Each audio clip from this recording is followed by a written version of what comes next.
Thank you for listening to the Dog Trainers Podcast, a podcast created by dog trainers for dog trainers, or anyone who's ever fallen in love with man's best friend. Hello, everybody. Welcome back, and thank you so much for listening to the Dog Trainers Podcast. Mariano Alvarez here with Brent Labrada and a very special guest that we'll be announcing in a second. But first, just want to let you guys know, like always, you can find us online, all major social media platforms, Instagram, Facebook, and YouTube, as well as all major podcast platforms by searching Dog Trainers Podcast, and it's all one word, at Dog Trainers Podcast. I want to give a quick shout out to cities that have been showing us love. What up to Boone, North Carolina? I just sent a puppy home named Boone, and I love him to pieces. Columbus, Ohio. I hope I'm saying this one right. Bloxwich, England, and Melbourne in Victoria, Australia. Thank you so much for your support, guys. And with that, over to you, Brent. What's up, guys? It's Brent with the Dog Trainers Podcast. We are checking in. This is episode, 44 already, Yeah, 44. Mario? Yeah. We're on episode 44. And those of you guys who follow us on social media, one of our last guests, Russ from Canine Training, as soon as we finished our interview, he said, guys, you guys know who you should check out? And we're like, not at all. Please share us your wisdom. He says, check out this guy named Jonas Black. He goes, you guys will not be disappointed in any way. So needless to say, as we do with a lot of our recommendations, we go down this rabbit hole of social media and the internet and stuff. And we really want to make sure that when we bring people to the podcast, that these are people who are not just, people putting on a facade. We want to make sure they're putting in the work so that they can give you guys expertise, life experiences, information that are going to help you guys along your career paths. And needless to say, guys, we were blown away at the message this guy was giving across, the approach that he was taking, how direct he is, and we're going to have him definitely elaborate more on this throughout the podcast. But I want to introduce to you guys our friend Jonas Black. How are you, buddy? I'm doing amazing. I hope everybody else is doing really well. And let me tell you this much: you guys' backs must be hurting right now because your fucking balls are the size of grapefruits. That's crazy, y'all. If somebody get these boys some back braces because they're real big. You get used to it after a while, Yeah, that's why I have to do all those back raises. So those of you guys who know who Jonas Black is, thank you for joining us on the podcast. Those of you guys who don't know who Jonas Black is, you guys can check him out on Instagram. It's at jonas.black. It's JONAS. The color black. And then if those of you guys who are on TikTok, go ahead and follow him. He has a really awesome TikTok approach. His handle is at punkassdogtrainer. You're going to have to explain to us later why you chose that. But let's go ahead and start this podcast the same way we start a lot of our other special guest podcast episodes. Let's talk about, how about you just tell people first what it is that you do, and let's start from there. So I'm a dog trainer in Austin, Texas. I don't really call myself balanced. I don't really call myself pure positive. I'm just a proper fucking dog trainer. Okay. I believe that dog training is an art form, not a science. I think that dog training has really been bastardized, and I've really set forth to expose the propaganda in the industry from both sides, actually. I really dish it out straight. I've pioneered the way in Austin, Texas for balance training in particular. I employ women. And the one thing that I'm the most proud of that I do isn't the dog training. The one thing that I'm actually the most proud of is the fact that I'm breaking the mold in regards to employment in dog training, which is that my dog trainers who work for me, they get a huge commission off every case that they take. They get paid time off. They're allowed to have mental health leave. Like if they need a fucking break, they can take a break. And I let them operate completely autonomously. So I work more as a mentor with them as opposed to a boss. And the amount of success that we've had is just crazy. It's been really, really neat. We've done last year alone, we did close to 1,000 dogs between four. That's amazing, man. Wow. Yeah. That's amazing. And between those dogs, are we talking, what is kind of your niche? What is your specialty of dogs? Me personally, it's behavior mod. Like it's behavior modification. I take the dogs that are supposed to be euthanized. When other trainers, whether it's pure positive or balanced trainers have failed these dogs, I take them in. And I believe in training the dog in front of you, meaning that every dog needs a different approach, right? So that's, and again, going back to the art form of dog training, like I feel that too many many trainers are using a paint by numbers approach to this art form, right? It's like, this is black, this right. And then everybody produces the exact same painting, but that might not be appeasing to everybody, and it might not be the proper approach. So I believe in training the dog in front of you. I believe in tool usage. I believe in positive reinforcement, as all trainers do. There isn't one. There isn't one good trainer out there. One good trainer out there that doesn't fucking use positive reinforcement. And like that's like something that people need to start getting into their heads, is that just because you're balanced, which is what most people would group me in with, right? So just for the sake of terminology, let's just say I'm balanced, okay? Like balanced trainers use all four quadrants of operant conditioning, and we use classical conditioning as well. Of course, we counter condition, we pair we pair different stims with responses. I use counter conditioning in rehabilitation all the time, but at the end of the day, punishment is what changes behavior.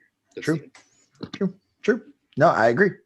Yeah, that's an interesting take, and I still want to hear more before we move on. But that's an interesting take, because Brent and I have kind of had our annoyances with the term balanced dog training as well, because of exactly that reason. We think that there are too many dog trainers, and I'll let Brent speak for himself, but I think there are too many dog trainers who consider themselves balanced, who are just way too heavy-handed or way too cookie cutter dog training. They do the exact same shit with everything all the time. And it definitely can give everybody else a bad rap. Too many balance trainers are actually compulsion. Like they use compulsion. Yeah. Right. And I've been there. You know, I started in a Keeler method, and back when I was 18, and it is what it is, man. You learn your limits, and you Michael Ellis put this perfectly. He says, if I could go back and apologize to all the dogs that I learned on, he goes, I wish I could, you know, so absolutely. Yeah. And so I completely agree.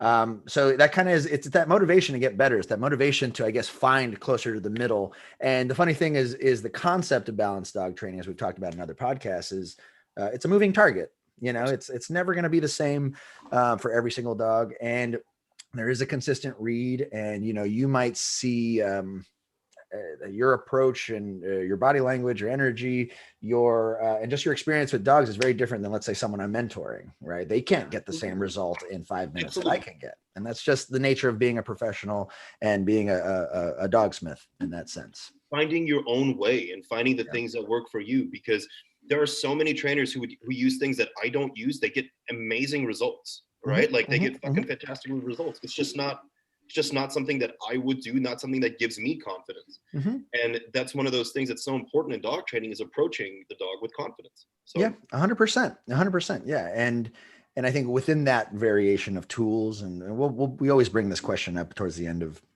dog training as art, right? This is a theme. Michael Ellis, Tyler Moot, Sean O'Shea, the Canine Performance Team. Did I say Tom Davis?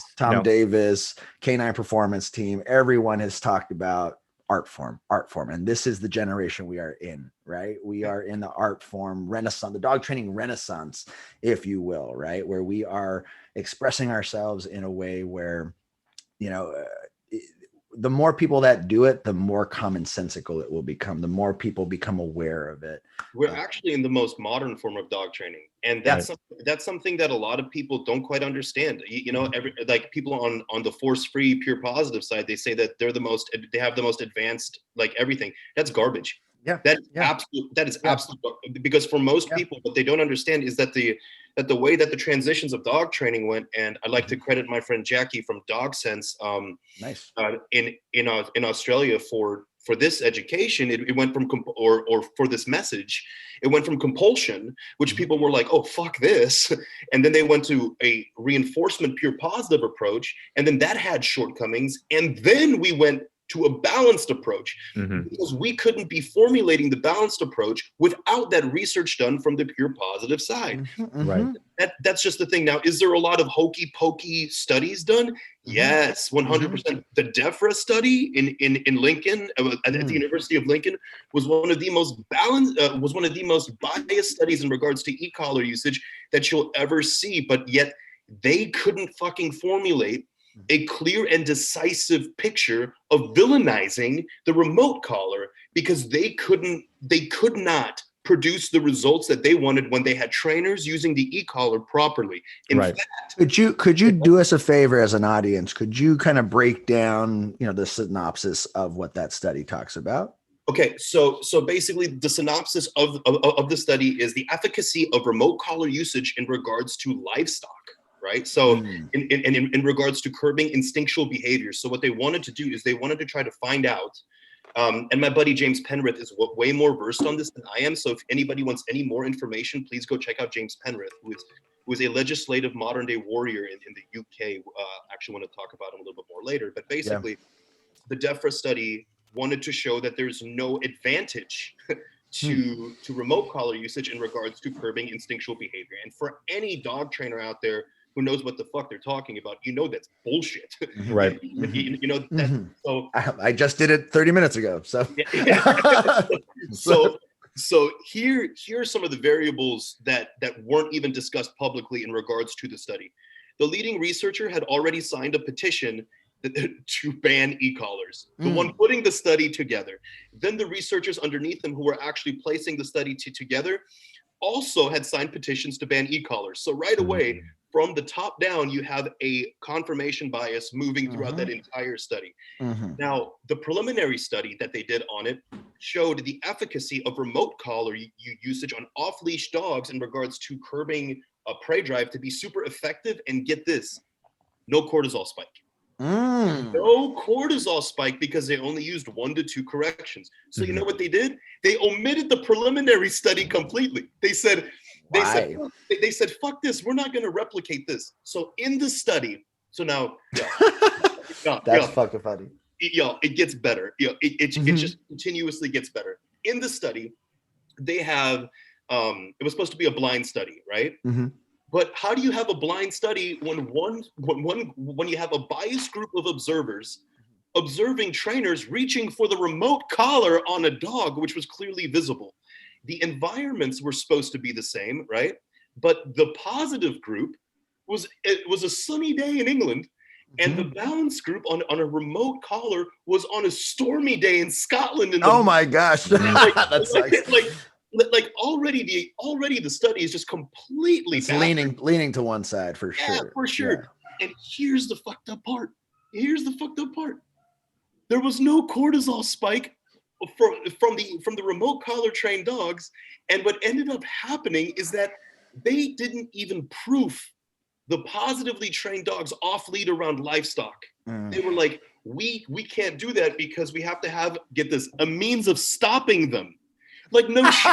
Yeah, well, really? Sorry, we honestly can't do it. It's almost as if that's the whole fucking reason you're doing this. They said it doesn't work in the study. And then what did they say about the dogs on remote collar, right? They said that they were showing distress, like signals of distress, like licking of the mouth. Right. Yeah, sure, we're taking their coping strategy away. Right. Of course, like when I quit cigarettes, right? And you have to do something. And somebody took my coping strategy away. Of course, I stressed the fuck. Put yourself on an e-collar. Yeah, not that right. That's what rehab is. Like you're learning a new pattern. Yes, and so what ended up happening with the entire study is that they said one of the negatives that they found from the remote collar study is that the dog was less engaged with the environment. I was like, you mean dog training? Like, the dog wasn't lunging at things anymore. Yeah, like something's wrong here. Like the dog wasn't freely exploring and getting kicked in the face by fucking cattle. Like, are you? Right. Yeah. In the conclusion, they couldn't avoid the evidence though. So in the conclusion of the study, they had to put this: negative reinforcement and positive punishment may be supplemental and necessary in regards to curbing instinctual behavior in dogs. But no one talks about that. All they talk about is how the study in its final conclusion said, we don't see a benefit to using remote collar usage. Yeah, you don't see a benefit because you're biased ass motherfuckers. Well, it's almost as if they said, all right, we already know what the answer is going to be, but we're going to do a study to say that we did a study. Right. And we're not going to shoot ourselves in the foot and completely dig a hole for ourselves later. So we're going to say, hey, there's this thing, e-collars, they're okay. Yeah, sure. Why not? But don't fucking use them is ultimately right what it is. It's like, it's Yeah, that sucks. I noticed the Sucks. word game too. So like, and I want to let you finish. I just, Yeah. do you ever notice the word game and other things? Like, I'm not going to say e-collars are bad. I just don't sell them in my store. It's just not for me. Like shit like that, Right. it's like one of those, like, no, there's nothing wrong with you. I just don't like you. It's like, okay, well, thanks. Yeah. That's way better. Cool. But like that entire study, and the way that they worded it, like dogs less engaged with the environment, as if that is a bad thing. Well, that's Like, what they were there for, to see if the dogs would be less engaged with the fucking cattle. That was the purpose of this particular study. If it was like dogs less engaged in the environment in a daycare, then maybe I kind of see your Right. point. But Right. that was the whole point, is to have the dog obedient around cattle, which can be dangerous. Yeah. Right. And so every other study that's ever been done on the remote collar, the reason why they found a cortisol spike in those studies is because what they would do is they would take an ET300, crank it all the way 100. up, and Right. without conditioning the collar to the dog, just level the fucking dog. Yeah. So that right there, sorry, but give me just one sec. So, because that right there, I want to make sure that we're 100% clear about. We've spoken about this before when we did our deeper look into e-collar training. Mhm. What these people seem to be referring to is the concept of a learned helplessness. Correct. Right. And that's always the thing that people fear with e-collar training. Even people who don't know anything about e-collar, that's why they're afraid. They're like, oh, I've heard this story and that story. So we've broken it down before. I just want to give another quick synopsis for people who may be listening, because our audience has grown since then. So learned helplessness is the instance in which, if you're correcting a dog, this does not have to be an electrical collar, can be any method of correction at all, including denying food, because this is something that goes for several different animals. They even have to watch out for this kind of thing with dolphins in SeaWorld when they're like feeding them fish and shit. If you're not clear with what it is that they've done wrong, if you're not marking things appropriately, they don't know how to avoid this correction, then they stress out because they don't know how to avoid making the same mistake in the future. And so they choose not to do anything at all, which is why they fall into learned helplessness. Exactly. Because they don't know how to win the game. If you don't know how to win the game, if you don't know what a foul shot is, if you don't know that elbows are illegal, if you don't know that you can't fucking double dribble, like you're not going to want to play the game anymore. Right. That's exactly right. You know?